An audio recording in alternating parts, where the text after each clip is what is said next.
You go to the gym when you can, you're relatively fit, and you know what a dumbbell is, but you want to get into calisthenics.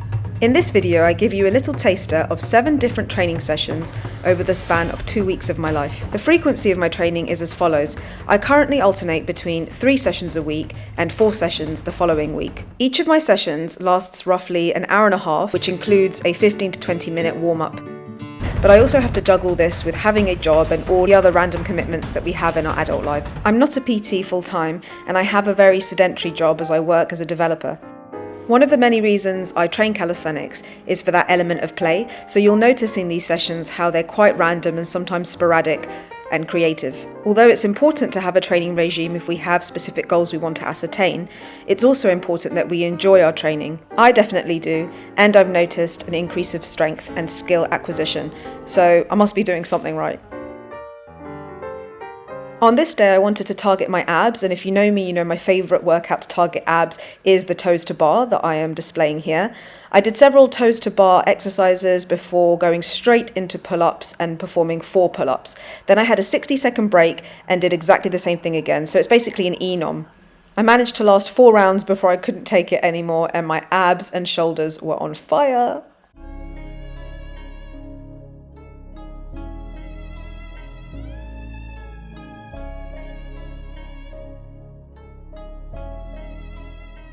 This session was more of an endurance session as opposed to a strength one. So in the weighted pull-up section of my workout, I went a little bit lighter and did a 15 kilogram 1 rep max pull-up. So you can see a 10 and a 5 kilogram plate, I think. And then I had about a minute to 2 minutes rest before performing another one, and I did an 8 in total. I practice my weighted pull-ups twice a week, and I do 1 week a little bit lighter like this session, the next session about 90% of my 1 rep max. As it was an endurance session, I then focused on some static holds that I held for 2 to 3 seconds, not long because they're very difficult for me. Had an adequate rest time, this was between 1 to 2 minutes, and then went again, and I did these about 6 times. The heaviest part of my body is my bum and legs, so these are extremely challenging for me. The P-bars were free, and I thought, well, as I was doing some static holds, I might as well practice my elbow levers. I did try some one-arm elbow levers, but they didn't turn out too well, and I didn't film them. This is what I mean when I say I'm a bit sporadic and creative. I don't follow a training regime per se, and I tend to go with how I feel I want to go. So obviously this endurance session was more about static holds and holding them, and I hadn't done elbow levers in ages, literally since I was on holiday. So I thought, hey, why not, to make sure I still have that skill. And I practiced them a few times and made sure I could still float. And it seems I can. They're a little bit messier than I remember them doing. They just need a little bit of practice and cleaning up, but you know, I've still got the holds, so I'm happy about that, and perhaps this year I can get the one-arm elbow lever. This skill is more about body position as opposed to strength, even though of course it involves strength. So I did learn it by myself in 10 minutes, and I have a little tutorial if you'd like to learn this move too, here. I think it looks quite cool, and it's a really nice party trick that you can bash out if you find a bench or any other type of elevated surface with 2 handles, even 2 chairs together. There are people who do this move on the floor, so that's always a possibility.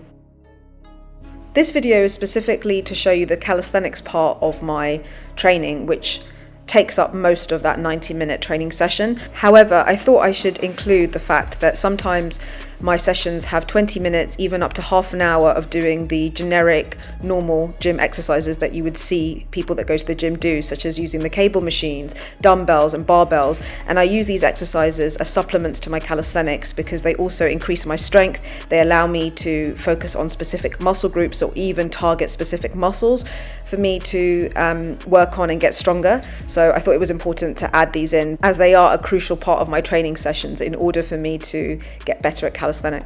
If you're already a frequent gym goer and familiar with these type of exercises, then it's really nice transitioning to more calisthenics-based skills because you can see that your strength is transferable and you'll be able to master the calisthenics skills much quicker than, for example, I did, because I started calisthenics with very, very little foundations in strength or anything else.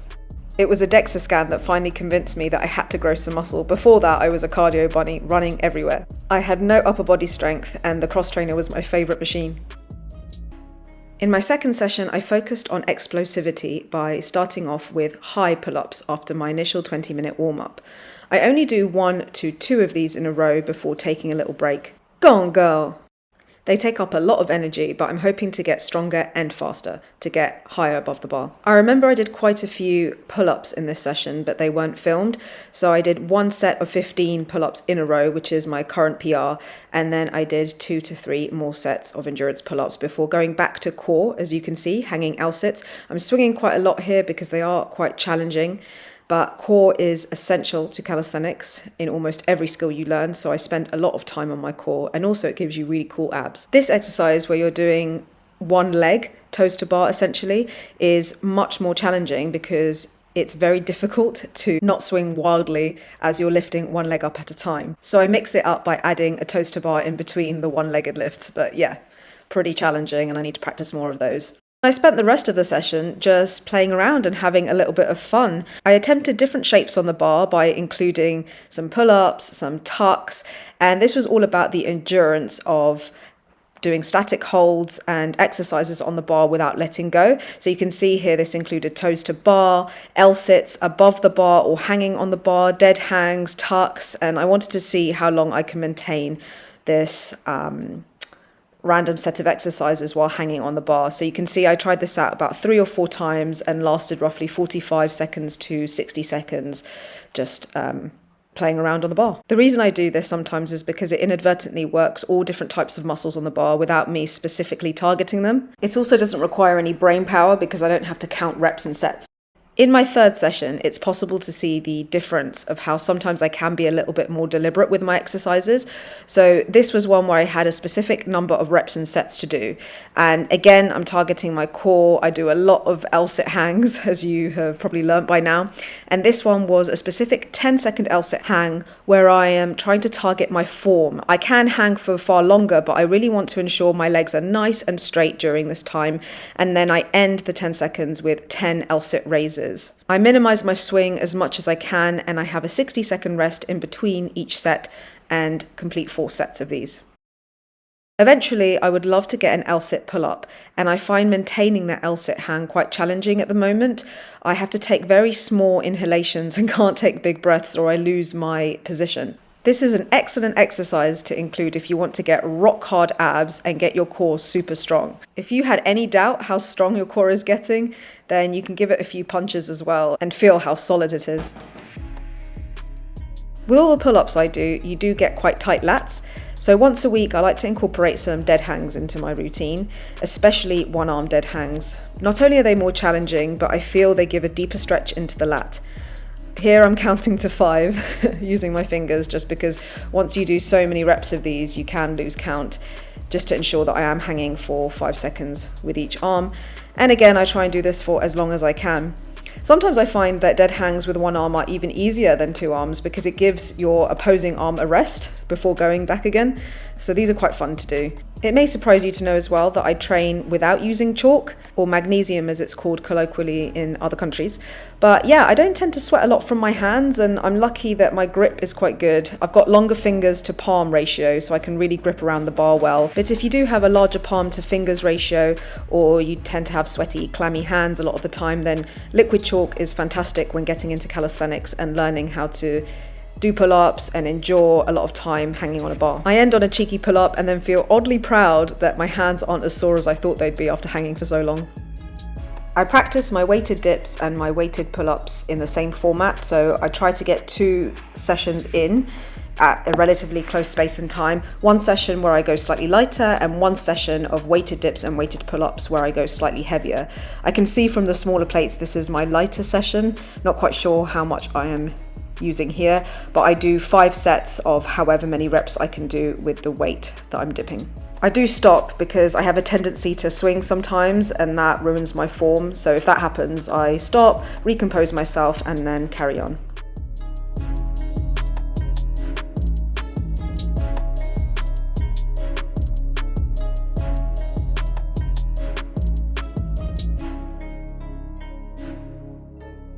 I've only incorporated high pull-ups recently into my routine, and I do them once a week, but for some reason during this filming time I did them twice in 1 week. Here is my second session doing high pull-ups. I feel these are even higher than before. I definitely get up to nipple level.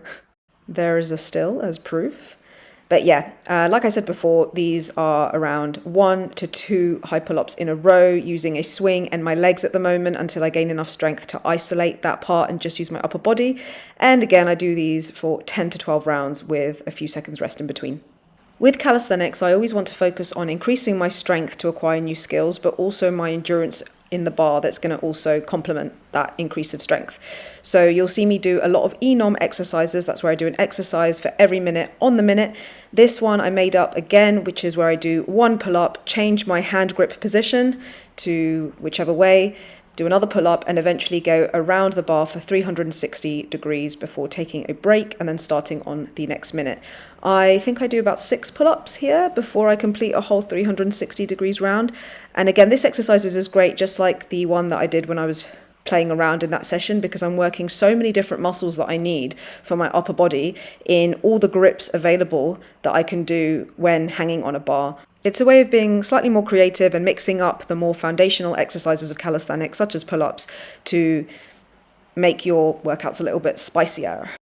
Now, remember I said earlier that for 20 minutes to 30 minutes of my sessions, I do generic gym exercises. Once a week, I substitute this for mobility exercises where I include handstands. And on this session, I focused on handstands. Here is a really nice 30-second hold that I'm really proud of. I've done that before, but it's becoming more frequent. The only thing now is I really need to work on my shape because my shoulders are closed, as you can see, and I'm not a direct vertical line. I did 20 minutes in total, with the first 10 minutes doing assisted handstands against the wall to get that vertical line, and then I do 10 minutes of unassisted handstands. Sometimes I like to substitute my weighted dips for ring dips. The instability the rings offer mean ring dips are far more challenging than regular dips on the dip bar, and I would say they are equivalent to around a 12.5 kilogram dip on the dip bar, at least for me. They force you to get into the correct position, but it also means that I don't get the range of motion that I would in a dip bar because they're harder. So I like to practice my ring dips to keep myself in check and ensure that I'm getting as low as possible. You can see in these last few reps, I sacrificed the depth a little bit. On this day, I did about 5 sets of 5 to 7 ring dips. I know some people find it controversial to film in gyms. I'm allowed to in my gym, but I think it's great to be able to watch yourself back at rest to really ensure that you have the correct form, and also you see things that you wouldn't while doing the exercise. For example, the depth in my ring dips, I thought I was going much deeper when I wasn't. And I can only see that once I look back at old footage. A lot of people can't afford a PT to watch them do the exercises and tell them how to fix them. And also it's a fantastic way to motivate yourself as you can see your progress with each exercise. For example, me and ring dips, just over a year ago, I could barely do any dips. I think I did 2 or 3 with minimum range of depth. And with this footage, I can see how much I've improved. Gymnastic rings like these are extremely versatile. Many calisthenics athletes, even myself, avoid them a lot because they make a lot of the exercises that you do in the bar more difficult because you have to stabilize your muscles to stop the rings from swinging more than you do on the bar. It makes exercises more challenging, but it also works a variety of different muscles and ensures good shoulder health and joint mobility health because of the way the rings allow me to twist and exercise in different planes of motion. During my session here, I did have a few moments to look back at the footage I took of me doing the ring dips, and I wasn't happy with the depth of them. So I practiced some negative dips where I really focus on getting low down in depth and maintaining that position for a few seconds. To improve in any exercise, especially ones in calisthenics, it's worth doing the negative part in a nice, slow, controlled manner, and that really works on your strength as it keeps the muscles under tension. My 20-minute mobility work at the end of my session included working on my middle splits. Notice how I call this mobility and not flexibility, because I'm using strength to maintain this middle splits position. I'm using the strength of my lower body to actively keep myself in the middle splits. If you are practicing only flexibility, you may wish to push yourself down and use blocks or your upper body to maintain the splits position. This is the main difference between mobility and flexibility. Mobility adds an element of strength to your end ranges and your flexibility. I work on my flexibility and mobility for the last 20 minutes of 2 of my sessions every week. This is a mixture of all the different things I do. These include bridges, where I work on my spine mobility and incorporate lots of mobility movements in my lower body too.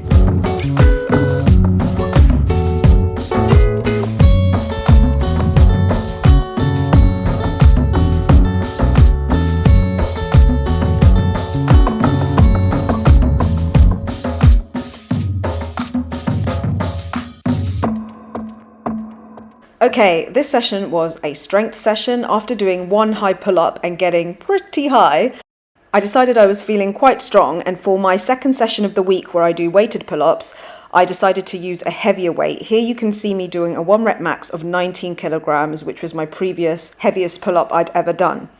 I decided that it went up quite easily. Obviously it can be neater, but it's at my end range. So I did 5 of these 1 rep maxes at 19 kilograms in total, but in between them, I decided to try a 20 kilograms. Now I've never done a 20 kilogram 1 rep max pull-up. This is my 3rd or 4th attempt, and I think it's my best attempt because if you see, I get up to my lips. So I'm almost there, almost get my chin over, but I thought because I was feeling strong, I should try. As it was my strength session, I also did 5 to 6 sets of weighted dips. I think these are 12.5 kilograms. Again, not too sure, but I always do them between 12.5 and 15 kilograms of weight. And I really focus on that posterior pelvic tilt, making sure that the depth is adequate to 90 degrees of my elbow bend, and just trying to keep the form as nice as I can. Over the past year of training this way, I have acquired new skills and also increased my strength. Here is a video of me doing 2 reps at 15 kilograms, and exactly a year ago, 12 months ago, my 1 rep max in pull-ups was the 15 kilograms. So I'm really happy with my progress, as there is a good balance in progressing in my skills and my strength, but also in just playtime, being creative and having fun. I hope you've enjoyed being a fly on the wall in some of my training sessions over the period of the last 2 weeks. If you've enjoyed this video, please give me a little like and subscribe to the channel if you haven't. Perhaps you may incorporate some of these exercises in your gym routine.